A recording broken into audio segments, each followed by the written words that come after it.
qurtaracam.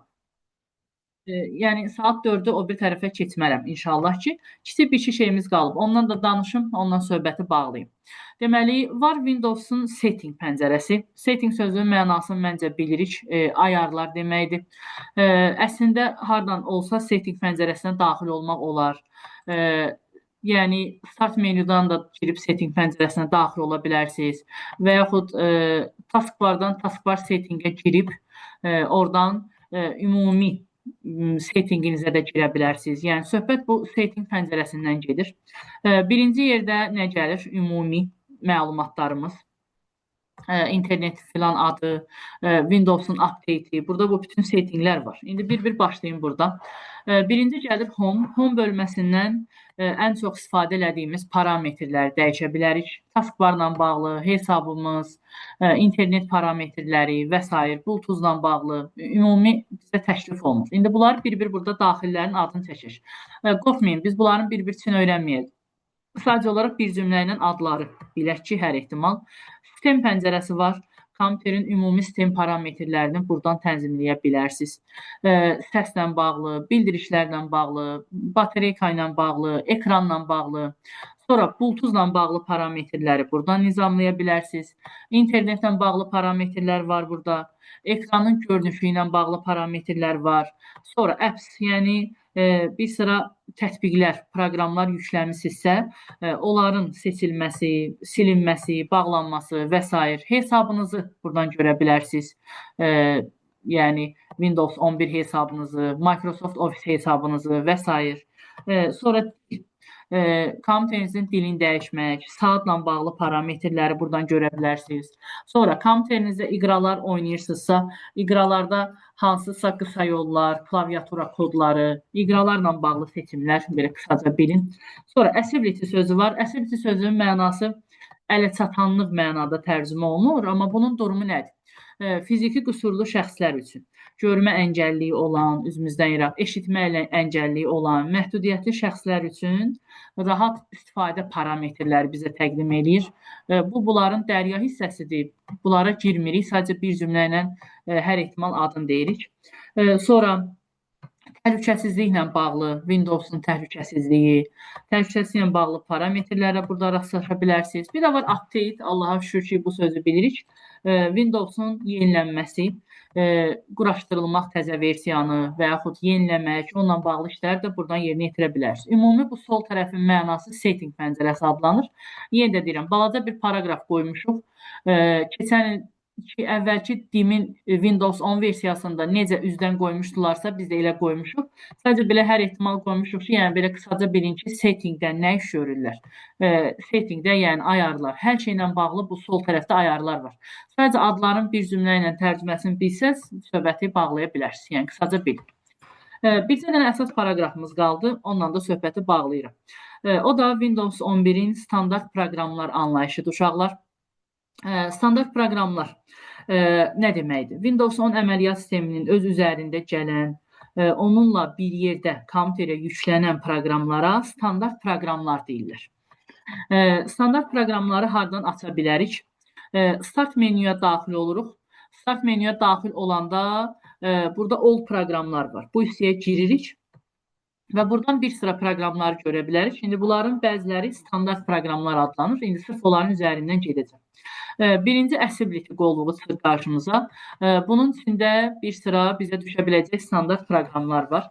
Birinci Live Caption adlanan standart proqramımız var. Kompüterdə hər hansı bir video görüntülərə, səsli görüntülərə alt yazı yazmaq üçün istifadə edirlər. Yəni alt yazılar yazmaq üçün, hansısa bir videoların filan altına bir avtomatik səsləri yazıya çevirmək üçün bundan istifadə edirlər. Təzə standart proqramlardan biri də açığı mən də heç istifadə eləməmişəm. Sonra Magnifier var, mənim sevimli proqramım. Dərslərdə sizə ekranı böyüdürəm, Magnifier vasitəsilə böyüdürəm. Win üstəgəl plusu basıram, böyüyür, Win minusu basıram, kiçilir. Sonra narrator sözün məncə bilərsiniz. Narrator sözün mənası səs deməkdir, amma nə mənada? Səslə idarə eləmək. Səs kartı, qulaqcıqlar filan, görmə qabiliyyəti olmayan insanlar üçün səs gücləndiricilər, qulaqcıqlarla filan onların səsi ilə kompüteri idarə eləmək qabiliyyəti deyirlər. Amma əlbəttə ki, bizim üçün yox, ingilis dilli filan da, yəni belə Azərbaycan dilli versiya yoxdur burada. Sonra on-screen keyboard bu nədir? Bizə ekran klaviaturası təqdim edir. Bu dədə-baba klaviaturasıdır. Bu klaviatura deyil. Bu kim sensor ekrandırsa orada belə yazışmaq üçün olan klaviaturadır. Amma digər klaviaturamız isə bu ekran klaviaturası. Bu isə dediyim kimi bu sensor olan vəziyyətdə olan klaviaturadır. Bu az əvvəl sizə açdığım sensor ekranlarda istifadə olunan. Hal-hazırda sizə göstərdiyim isə ümumiyyətlə normal notebook klaviaturasıdır. Yəni bu klaviatura. Ondan sonra bir də səslə idarə eləmək var yenə, səsli əmrlər. Bununla bu demək olar ki, eyni funksiyanı daşıyır. Nitqi tanınması vasitəsilə görmə əlilliyi olan, ya nə bilim fiziki qüsurlu olan şəxsin nitqi ilə kompüteri idarə eləmək deyirlər. Biz bunlardan belə istifadə eləmirik, prosta belə adları var deyə belə üstündən keçirik. Sonra kalkulyator var. Məncə kalkulyatorun nə olduğunu hamımız bilirik. Sonra kompüterin kamerasından istifadə eləmək üçün kamera proqramı var. Ondan sonra bizə düşən proqramların içində, standart proqramların içində gəlin gedim biraz aşağıya. File Explorer proqramı var. Bundan bayaq danışdıq. Bu da standart proqramların içində gedir. File menecerləri nəzərinizdə olsun. Sonra düşüm sizə aşağı gəlirəm. Bizə düşənlərin içində Paint proqramı var, uşaqlar. Paint də standart proqramdır, nəzərinizdə olsun. İndi bir dənə məlumatı nəzərinizə çatdırım. Kimin yadındadır? Paint'in miqyası nə qədər idi uşaqlar? Yadınızdadırmı? Hamı yatıb deyək. 800 idi müəllim. 12.800. 12.5-dən 800-də. Bəli, 12.5-dən 800-də. İndi maraqlı hadisə nədir, əziz arkadaşlar? Paint'in miqyası dəyişib. Əvvəlki versiyalarda 12.5-dən 800-ə idi. İndi isə siz 12.5-i unutmaq zorunda qalacaqsınız. İndi baxın Paint'in miqyasına. Ekranda görəcəksiniz. Mən görürsünüz ya yox. Neçə faizdir? 15%-dən 800% qalxıb. Bunu yazmışıq PDF-də, qarşınıza çıxacaq. Əvvəlki versiyalarda 12.5-dən idi, biz sizə elə öyrətmişik. Başqa şansımız yoxdur. Amma indi sizə qəbulda düşsə, artıq Paint-in, belə deyək, miqyasın 12.5 deyil də 15% götürəcəksiniz. Paint-in miqyası artıq 15% götürülür. Yəni, nəzərinizdə olsun. Müəllim, o birisilərdə də dəyişib, yox sadəcə Paint-də? Yox, Paint Windows 11-in standart proqramıdır deyə. O ofis proqramlardır. Onun Windows-la əlaqəsi yoxdur. Bir dənə Paint-də dəyişib. Paint Windows-dan əlaqəlidir də. Windows-un standart proqramıdır. Windows-un standart proqramı olduğu üçün o dəyişib. Amma qalan ofis proqramları onun Windows-la əlaqəsi yoxdur. O olduğu kimi qalıb. Yəni, onunla onun əlaqəsi yoxdur. Sonra standart proqramlardan bizə düşənlərin içində Notepad proqramı var. Notepad-ın ümid edirəm uzantısı yadınızdadır. TXT uzantısına malik idi. Sonra yalnız ASCII kodları ilə işləyirdi. Ümid edirəm ki, yadınızdadır. Sonra Paint-i dedim. Paint-dən sonra bizə düşən Paint-in 3D versiyası var. O da standart proqramların üstündə gedir. Məncə fəsil 11-də onun haqqında da yazmışdıq sizə. Sonra Quick Assist adlanan proqram var. Şəbəkə quran zaman uzaqda olan kompüterdən kömək almaq üçün istifadə olunur. Uzaqdan bağlantı ilə digər proqramla kömək əlaqəsi qurmaq. Sonra standart proqramların içində bizə düşənlərin adlarını çəkirəm sırf. Snipping Tool proqramı var. Snipping Tool mən çox sevdiyim proqramlardan biridir. Snipping Tool'un mənası nədir? Ekranın hansı hissəsini istəsəz kəsib hara istəyirsinizsə əlavə eləyə bilərsiniz. Yəni, bir növ screenshot eləməkdə, haranı istəyirsinizsə kəsmək üçün. Və bizə sual düşür ki, Snipping Tool-la hansısa bir şəkli kəsəndə, yaddaşa verəndə, hansı genişlənmə formasında yaddaşa verilir? Gəlin, icra eləyim, sizə göstərim. Bunu seçdim. İndi bunu yaddaşa vermək istəsəm, yəni yadda saxlamaq istəsəm, save eləsəm, baxın, yadda saxlanma tipi olaraq bizim qarşımıza çıxır. GIF formasında da sənədi yadda saxlaya bilərsiniz və yaxud PNG, başqa formalarda da sənədi yadda saxlaya bilərsiniz. Genişlənmələr çıxır. GIF genişlənməsi var, JPEG formasında var, bir də PNG formasında olaraq yaddaşa verə bilərsiniz. Snipping tool'un uzantıları. Yəni şəkildir də, şəkil formasından da yadda saxlamağınız olar deyə düşünürəm. Sonra biraz da yolumuza davam edeyim. Az qalmışam deyə. Neysə. Sonra gəlirəm sizə düşmə ehtimalı olanlardan. Stick Notes proqramı var. İş masasında belə deyək də qeydlər. Baxın, özünüzə gündəlik həyatda nəsə bir qeydlər yazıb qoymaq istəyirsinizsə, Stick Notes proqramından istifadə edə bilərsiniz. Yəni, Stick Notes'un mənası budur. Bunun açılmağını gözləməyim, yenilənməsi lazımdır. Vaxt gedir. Ondan sonra bir də düşürəm aşağılara. Son olaraq nə var biz üçün? Aha, Windows Tools. Buna deyirlər Windows alətləri. Windows Tools bilirsiniz nədir? Keçmişdik fəsil 4-də. Utilitlər. Demək olar ki, Windows Tools'un içində olanlar həmin o utilitlərdir. İndi qorxmayın, belə bir pəncərə açılır. Buradan bəzilərini bilməyimiz lazımdır. Onların üzərindən keçəcəm və salam. Birinci, Character Map proqramıdır. Bu nədir? Bunu vururam. Character Map proqramı. Character Map'ə deyirlər, bir saniyə bunları bağlayayım. Simvollar xəritəsi. Bəziləri yenilənəndən sonra işləyir, durduq yerə işləmir. Simvollar xəritəsi. Klaviaturada, indi gəldi. Klaviaturada olmayan simvolları yazı yazarkən istifadə eləməyiniz üçün istifadə olunur. Bunun bənzəri Word-də də var idi. Bilməm, yadınıza gəlir ya yox. Simvol bölməsində. Buradan da istifadə eləyə bilərsiniz. Buna simvollar xəritəsi deyirlər. Klaviaturada olmayan simvolları istifadə eləmək üçün istifadə olunur. Sonra Command Prompt proqramı var. Bayaq da bundan göstərmişdim. Əmr sətri deyirlər bunun adına kodlar yazmaq üçün. Sonra bizə düşənlərdən Defragmenter proqramı var. Defragmenter yadınıza gələr. Defragmenter nə idi? Dağınıq halda olan faylların optimallaşdırılması, səpələnmiş faylları bir yerə yığmaq, bilməm yadınızdadır ya yox. Sonra bizə dimin adını çəkdikləri Disk Cleanup proqramı idi. Disk clean-up'ı bilirik. Lazımsız faylları təmizləmək. Sonra köhnədən yola çıxsam, bu var. Bu Desktop Connection.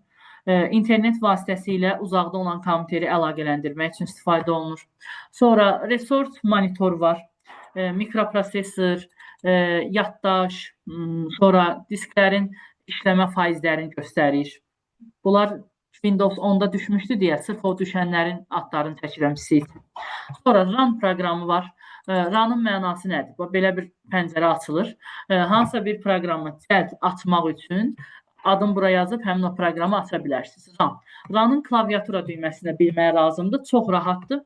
Run'ın klaviatura düyməsi Win + R düyməsidir. Çox sadə düyməsidir. Sonra Step Recorder var. Step Recorder nə edir? Rekord eləyir. Misal üçün, baxın, tutaq ki, bunu qoşmuşam, bu burada danışır. Mən tutaq ki, bunun içinə girdim.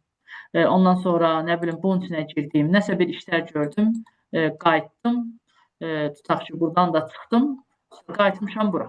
İndi stop edirəm. Baxın, haralara daxil olmuşamsa, mənim addımlarımı yazıb. Fikir verin, çox maraqlı bir proqramdır. Elə birin ki, kamerada uşaqlar. Kompüterdə nə iş görmüşəmsə, addımla, şəkillə, görüntü ilə mənə deyir ki, mən filan saniyədə bura girdim, oradan çıxdım, bura qayıtdım. Baxın, İngilizcə yazıb mən məlumat verib. Addımları qeydə alır. Kompüterdə haralara girmişsinizsə, onları qeydə alır. Step Recorder. Yəni, belə maraqlı proqramdır, nə bilim. Kompüterinizi kiməsə verəndə yazıb, onu açıq qoyub istifadə edə bilərsiniz. Sonra System Configuration proqramı var. Sistemlə bağlı ümumi yükləmələr, tənzimləmələr deyib söhbəti bağlaya bilərsiniz. System Information, sistem haqqında məlumat, bunlar da asandır. Ondan sonra Task Manager var. Biz bu haqda keçən dərs danışmışıq. Task Manager nə idi? Kompüterdə hansısa proqramlar açıq qalanda bağlamaq üçün. Kimin yadındadır? Task Managerin klaviatura düymələri. Ya Allah, çata müraciət edək. Ctrl+Shift+Escape. Aha, biri də var idi əziz tələbə. Ctrl+Alt+Delete. Bəli. Hansı birbaşa açırdı, hansı dolayı yolla? Shift+Escape promoya açır. Promoya açır, o biri isə bir neçə işi görür. Bəli, düz deyirsiniz. Sonra, Task Scheduler. Task Scheduler 2 dəfə imtahana düşüb. Task schedule'ın mənası nədir? Yenə də inanmıram bunu hansımızda istifadə eləyək, amma test cəhətdən tərifin yadda saxlayın. Testdə belə yazır. Əvvəlcədən təyin edilmiş, yəni əvvəlcədən təyin edilmiş, burada bu açılışından da tuta bilərik. Əvvəlcədən təyin edilmiş vaxt əsasında hansısa bir tapşırığın icrası. Misal üçün, tutaq ki, sən nə bilim sistemi yeniləyəcəksən, nəysə bir şeyi yükləyəcəksən, ona vaxt qoyursan ki, həmin vaxt əsasında girib o tapşırığı icra eləsin, belə deyək. Testdə də belə yazır. Tapşırığın icrası, məsələnin icrası, elə task sözündən yadda saxlaya bilərsiniz. Task tapşırıq, tapşırığın icrası, yəni bir cümlə ilə bil. Sonra media player var. Heç nə, kompüterdə multimedia fayllarının icrası, səs, musiqi, video fayllarının icrası, sonra sizə ehtimal olanlardan. Sonra PowerShell var. PowerShell ilə command prompt başda eyni işi görürlər. Sadəcə bu daha müasir olan əmr sətridir, daha təzə olan əmr sətridir. Command prompt isə daha əvvəldən olan kodlar üçün istifadə olunan sətirdir. Amma ikisi də əmr sətridir, kodlardır. Yenə də deyirəm, proqramistlər daha çox istifadə edir. Bunların içində bir dənəsindən danışmadım sizə, o da kontrol paneldir. Onu da saxladım axıra. Daxil olaq buna. Kontrol panelə, əziz tələbələr, idarə etmə paneli deyirlər, panel upravleniya adlanır və kontrol panelin durumu nədir? Bu xoşbəxtçilikdən əvvəl necə idisə, indi də elədir, dəyişməyib və biz bunları qrup-qrup öyrənirik. Belə hərəsin bir cümlə ilə. Bunu yoxsa öyrənib qutaranmərik. Birinci, sistem və onun təhlükəsizliyi. Yəni, sistem və onun təhlükəsizliyi deyəndə nə mənada? Hansısa bir silinən faylları, misal üçün, restore, yəni bərpa edə bilərsiniz. Faylların ehtiyat sürətini saxlaya bilərsiniz. Kompüterinizin təhlükəsizliyi ilə bağlı işləri icra edə bilərsiniz. Bir cümlə ilə bil. Sonra internet və onunla bağlı tənzimləmələr buradan icra olunur. Hardware və sound. Hardware nə idi? Kompüterə qoşduğumuz qurğular. Kompüterinizə printer qoşmusunuzsa, proyektor qoşmusunuzsa, onlarla bağlı tənzimləmələr. Ondan sonra yəni ümumi daxil oldunuz bura kompüterinizin misal üçün batareykası ilə, zaryadkası ilə bağlı tənzimləmələr, səslə bağlı tənzimləmələr, bir sözlə qurğular deyib söhbəti bağlaya bilərsiniz. Sonra proqramlar. Kompüterinizə proqramlar qoşmusunuzsa, onların quraşdırılması və yaxud silinməsi funksiyasını yerinə yetirə bilərsiniz. User account bir cümlə ilə bilin, istifadəçi hesabınız, hesabınızın adını dəyişmək və s. Sonra personalize. Bura daxil olub, taskbar ilə bağlı, yəni ekranın aşağısı ilə bağlı, File Explorer ilə bağlı və yaxud kompüterdə şriftlər, yəni yazılar filan yazanda əlavə şriftlər əlavə eləmək istəyirsinizsə, bu hissədən istifadə edə bilərsiniz. Yəni görünüşlə bağlı işlərə baxır. Uzun sözün qısası. Belə bilin. Sonra saat və tarix. Yəni kompüterinizin saatının, tarixin, regionun dəyişməkdə belə deyir. Zonasını dəyişmək üçün istifadə edə bilərsiniz. Və ən sonuncu ease of access qovluğudur. Ease of access qovluğunun mənası nədir? Fiziki qüsurlu şəxslər üçün. Gözdən əlilliyi olan, qulaqdan əlilliyi olan və s. iraq olsun. Onların kompüteri işlədə bilməsi üçün istifadə olunan funksiyalardır. İndi arkadaşlar, burada bir dənə şeyə fikir verək, zəhmət olmasa. Kontrol panelin görünüş rejimləri anlayışı var. Ümumiyyətlə, bu görünüş rejimləri teması biraz problemli temadır. Ona görə diqqətli olun. Bir 10 dəqiqə yuxunuz qaçsın, tutarram onu dərsi, hər şey dedim. Bir dənə ekrana baxaq, zəhmət olmasa. Kontrol panelin görünüş rejimləri var. Baba, bura baxın, view sözü. Hansılardır? Kateqori, large, small. Kimin yadında qaldı? Kim dərsə çox diqqətli qulaq asıbsa bilər. Bayaq, az əvvəl iş masasının elementlərinin görünüş rejimlərində dedim. Kim deyər? Onunla bunun fərqi nədir? Kimin yadında qaldı? Bu orada da 3 dənə idi iş masasında. Burada da 3 dənədir. Kim yoxdur? Orada medium var idi. Bəli, medium. Bəli, tamamilə doğrudur. Bəli. Orada medium var idi. Burada isə mediumun yerinə kateqori bölməsi var. Bəli. Kəndədə ekranı bunu bağlayım, xatırladım sizə. Baxın, iş masasında large, medium, small. Amma arkadaşlar, kontrol panelində nədir? Medium yoxdur, kateqori var, yəni kateqoriyalara qruplaşdırıb bunları. Large var, hər şey belə göstərir. Və yaxud small var, daha balaca formada göstərmək üçün. Bunlar kontrol panelin görünüş rejimləridir. Yenə də deyirəm, kontrol paneldə medium yoxdur. Large var, bir də small var. və kateqoriya bölməsi var. İş masasında isə large var idi, medium var idi, small var idi. Bəs kimin yadında qaldı? File Explorer-in özündə isə bu 3 dənə sözdən əlavə bir dənə də söz var idi. O necə? Yadınıza gəlirmi? File Explorer-in özündə. Ekstra. ASO, düzdür, halal. Diqqətlə qulaq asanlar var imiş, düzdür. Orada isə bir dənə əlavə extra large da var idi, düzdür. Gəncədə onu da xatırladaq. Deməli, File Explorer-in görünüşlərində əlavə bir də extra large var idi. Ekranda large, medium, smalldur. Kontrol panelimizdə isə large-la small var, yoxdur. Yəni medium yoxdur. Bu kontrol panelinin ola biləcək, belə deyək, öz aləmində ən çətin sual. Yəni başqa bunun xüsusi bir çətin sualı yoxdur. Belə arkadaşlar, qutarıram, 3 dənə cümləm qalıb. Onu da deyim, sonra vidalaşacağam sizdən. Bir şey soruşa bilərəm. Buyurun. Bizim 4-cü gün onlayn dərsimiz olmayacaqdı, hə? Yox, bəs bu gün keçirəmdə dərsinizi. Hə. Tamam, o sizin tətilinizdir, dincələrsiniz. Bol-bol plov yeyərsiniz, aş yeyərsiniz və s. Nəysə, bu haqda sonra danışarıq. Buyurun. Mən qutarardım, sonra verərdim suallarınızı. Nə olardı? Rekord gedir axı. Burada sizin rəsmləriniz edəcək. Qoyun, mən qutarım, axırda soruşarsınız. Hələ qutaranmamışam. Bir dənə gözləyin. Deməli, son olaraq Windows 11-də sizə əlavə məlumatlar qoymuşuq PDF-in axırında. Əslində, əksəriyyəti bildiyiniz şeylərdir, amma 3 dənə şey var ki, ondan mən bir dənə xüsusi danışım. Deməli, arkadaşlar, bir 5 dəqiqə səbirli olaq, qutarım. Windows 11-in texnologiyaları anlayışı var. 3 dənə texnologiyadır. Biri plug and play texnologiyasıdır. Biri drag and drop texnologiyasıdır. Biri də OLE texnologiyasıdır. Deməli, plug and play, OLE texnologiyası, bir də drag and drop texnologiyası var. Uşaqlar, plug and play texnologiyasının mənası nədir? Plug and play, yəni qoş və istifadə elə. Testə götürüb yazır ki, hansısa bir periferiya qurğularını, printeri, proyektoru, nə bilim, digitizeri fərq eləməz. Kompüterə qoşan zaman driverlərin avtomatik tapıb yükləyən texnologiyaya deyirlər plug and play. Yəni, kompüterə qurğunu qoş və başda istifadə elə. Bunun adı plug and play texnologiyası adlanır. Yəni, qoşan kimi istifadə edirsən. Qoş və işlət. Açar sözləri də budur. Avto tanınma, avto yüklənmə, avto sazlama. Yəni, qurğunu kompüterə qoşan kimi avtomatik başlayırsan istifadə eləməyə. Avtomatik onu tanıyır. Avtomatik iş görürsən. Əvvəllər, misal üçün, o qurğuları qoşanda lap diskdə onun driverini yükləyirdilər. İndi isə bu texnologiya driverləri özü ilə avtomatik tapıb uyğunlaşdırır. Tutaq ki, mən digitizeri kompüterə qoşan kimi başladıram sizin üçün yazı yazmağa. Bunun adına plug and play deyirlər. Avto tanınma, avto yüklənmə, avto sazlanma. Bu sözləri görən kimi testdə plug and play-dən söhbət gedəcək. Var PDF-imizin axırında nəzərinizdə olsun.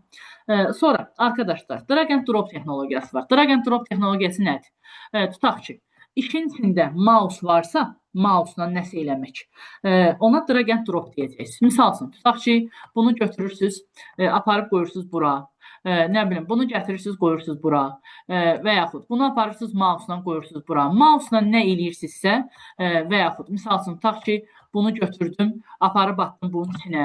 Mouse-la nə elədimsə kompüterdə, işin içində mouse varsa, uzun sözün qısası, uşaqlar, ya mouse yazır, ya da demin kreativ sözlərindən biri, siçan yazır. Mouse-a siçan deyir yaxı, ya da siçan yazır. Mouse varsa, siçan varsa, söhbət drag and drop texnologiyasından gedir. Yəni, nəzərinizdə olsun. Bir də var, əziz tələbələr, OLE texnologiyası. OLE texnologiyası sözün Word-də filan da eşitmişsiniz. Kimisə yadında olar. OLE texnologiyası nədir? Proqramların qarşılıqlı əlaqəsi. Misal üçün, Word-ün içində Excel cədvəlini atmaq. Misal üçün, gəlin göstərim, tutaq ki, biz bunları keçmişik, əslində danışmışıq, amma yenə də. Misal üçün, tutaq ki, Word-ə gəlirəm, Word-ün içində, misal üçün, düşürəm buradan bir Excel cədvəlini atıram, indi açılacaq. Word-ün içində Excel proqramı atıram. Bunun adına OLE texnologiyası deyirlər. Və yaxud PowerPoint-də də keçmişdik. Slaydın içinə başqa proqramlardan, Word-dən filan nələrsə əlavə etmək. Onlara deyirlər OLE texnologiyası. Yəni, belə bir cümlə ilə bilin ki, proqramların qarşılıqlı əlaqəsi, əlaqələndirilməsi, belə şeylərə OLE texnologiyası deyirlər. OLE-nin mənası ümumiyyətlə odur, əlaqə yaratmaq və yaxud yerləşdirmək. Bunu da bir cümlə ilə bil. Deməli, bir daha deyirəm, 3 dənə texnologiyamız var. plug and play avtomatik qoşub işlədir. OLED texnologiyası proqramlar arasında əlaqə, drag and drop mouse-la nəsə eləmək. Yəqin ki, yadınızda qalır.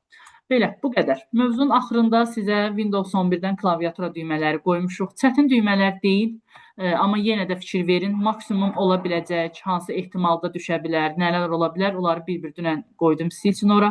İnşallah ki, bir problem olmaz.